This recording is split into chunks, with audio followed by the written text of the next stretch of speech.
Hello there, I'm Arashi, the greatest Hippogriff reviewer in the analyst community. You might be wondering where Tricky Fox is. He is on vacation. And he asked me to film as he really wanted someone to talk about this episode he totally didn't watch months ago when it was leaked. With that being said, let's begin!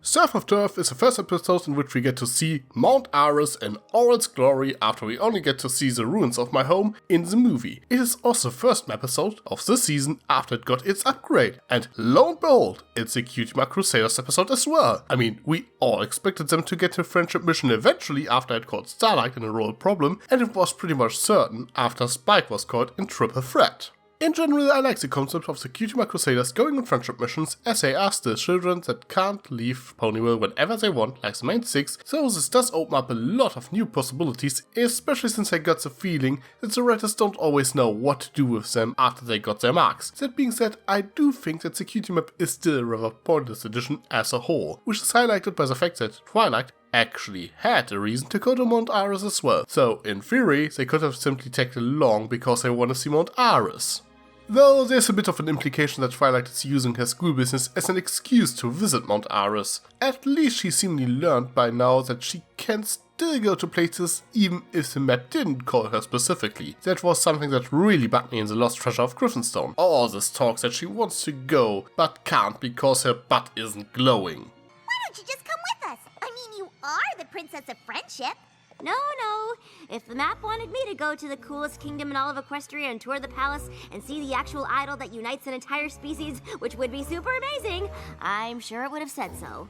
Yeah, that was kinda stupid, but it does make sense that she wants to tag along to keep an eye on the kids. Now there is a point to be made that AJ, Rarity or Rainbow should have gone instead of Twilight, but it doesn't really matter. Not to mention that I really enjoyed Twilight's portrayal in this episode. She didn't really do anything important, but we got to see some of her quirks, which is always entertaining, and I do want to know how well she did in that screeching competition. Also, she is treated like a hero this time around. Apparently they forgot that she tried to steal the pearl, or at least forgave her. However, I do think it's a waste that Silverstream didn't join them, considering that we get to meet her family. Sort of a missed opportunity to flesh out her character a bit more, and to have the Cutie Crusaders interact with one of the new kids in town. This is something that worries me a bit. While we got a good impression of the Young Six, as they are apparently called, in School Days they didn't get that much individual focus. So far they are barely more than a bunch of character archetypes.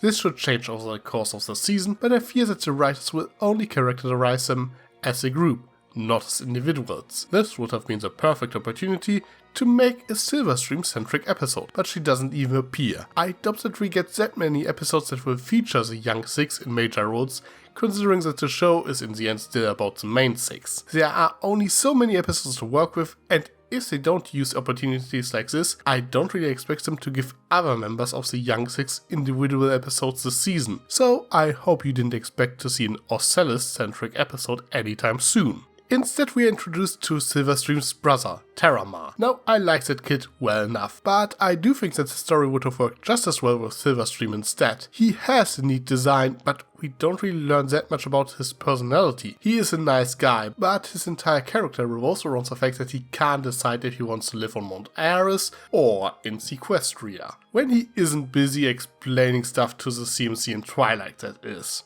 Okay, we don't exactly need much more, he is likable enough as he is, and the conflict is pretty interesting. Considering that Silverstream stated that she spent most of her life as a sea pony, it is easy to see why so many hippogriffs decided to stay in Sequestria. They lived there for years, it is their new home, and a lot of the younger ones don't know anything else. This makes for a good story, especially since it could break families apart, when one part of the family wants to stay in Sequestria, while another part returns to Mount Aris. This episode seems to be going for this kind of story, as Terramar's father decided to be a hippogriff, while his mother stayed a sea pony.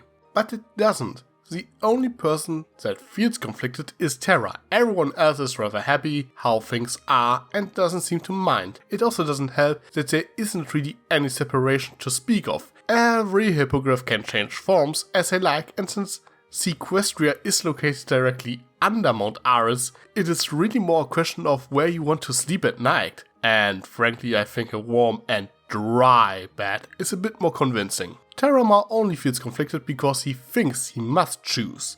The episode tells us that it is because everyone else his age already knows where they belong. Trust me kid, they don't. And partly because his parents make him feel this way. I can see that to some degree. His father Skybeak really likes being a hippogriff, and his mother Oceanflow seems pretty happy under the sea. But all we really get in that regard is Skybeak mentioning that he wishes to see his son more often, which by the way somewhat implies that he prefers to stay underwater. Now imagine that Oceanflow and Skybeak would actually pressure their son, if they would force him to choose between one of them, if they would argue which is better, land or sea, maybe even include a fight. Basically, let them behave like Sweetie Belle and Scootaloo in this episode. Suddenly the whole conflict feels much more urgent, and the Cutie Mark Crusaders' role would be to show them that there is no reason to fight and that they are still a family even if they decide to live apart. If the episode was structured like that, the ending would be a legitimate third option. As it is, it feels a bit more like a cop-out.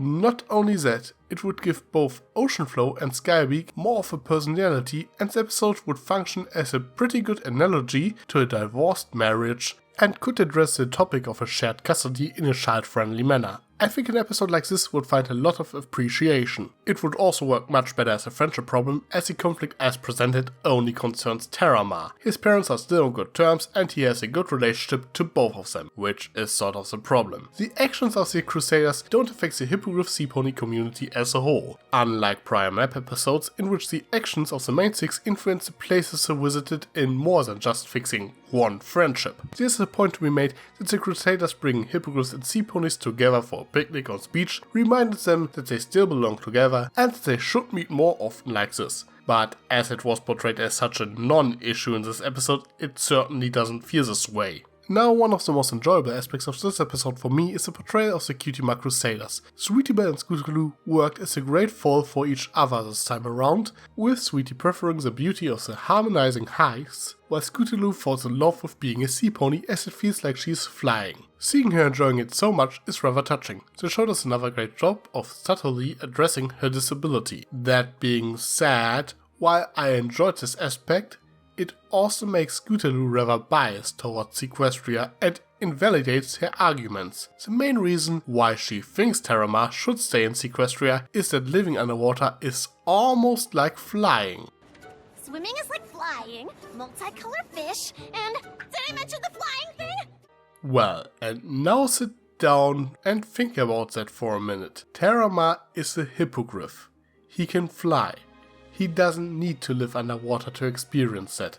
So why exactly is that an argument for Terramar living in Sequestria?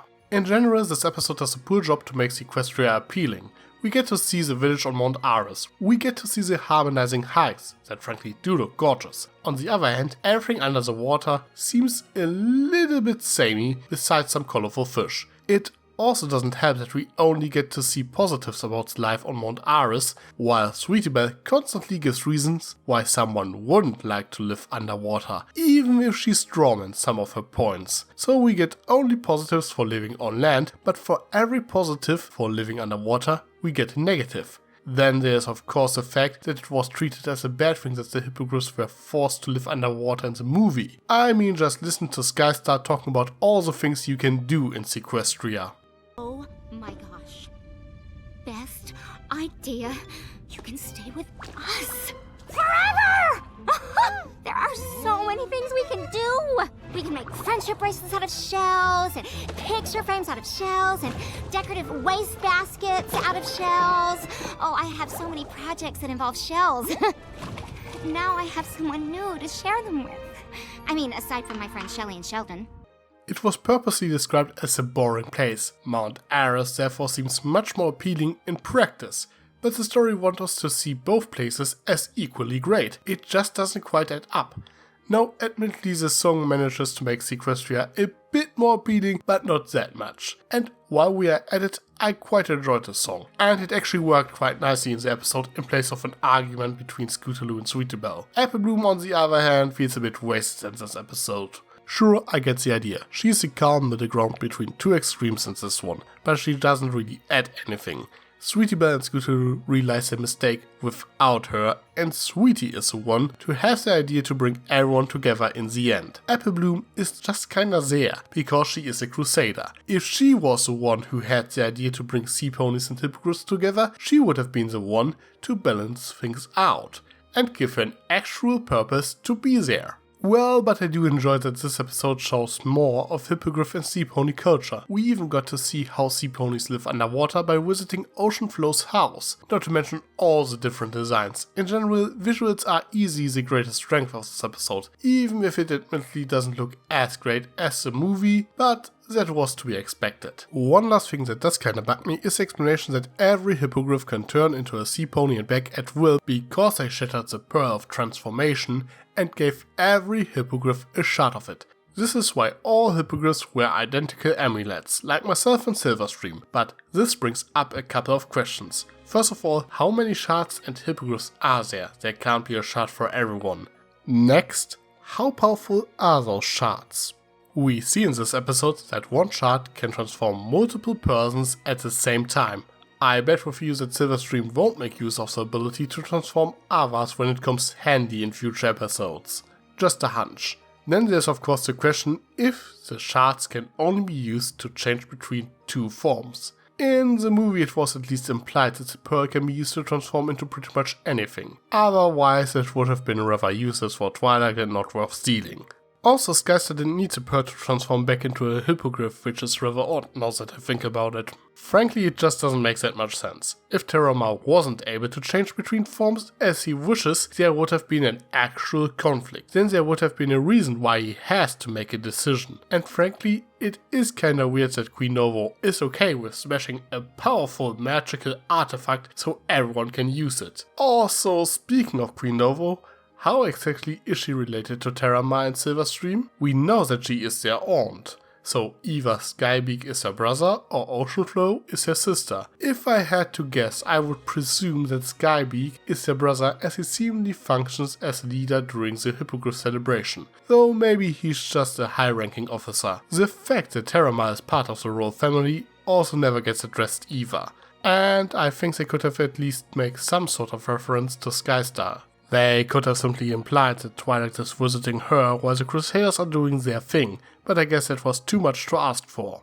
Anyway, let's wrap things up. Surf and Turf is a pretty good episode. I like the new characters, I like the comedy, and I even like the song. Not to mention that it was pretty great to revisit a location from the movie in the show. The things I actually disliked about this episode are rather petty, all things considered, but I do see a lot of wasted potential. With a few minor adjustments, this could have been a truly great episode, dealing with a somewhat touchy topic in a child-friendly manner. It wouldn't be the first time that the show tackled an issue like this, so I can't help but to feel a little bit disappointed that they avoided it this time around. But I still enjoyed what we got, and I hope we get to visit Mount Aris and see Equestria again in the future. But what about you? Did you like this episode? Anything that bothered you? Do you like me more than that stupid fox? I am Arashi, the greatest hippogriff reviewer there is. Thanks for watching.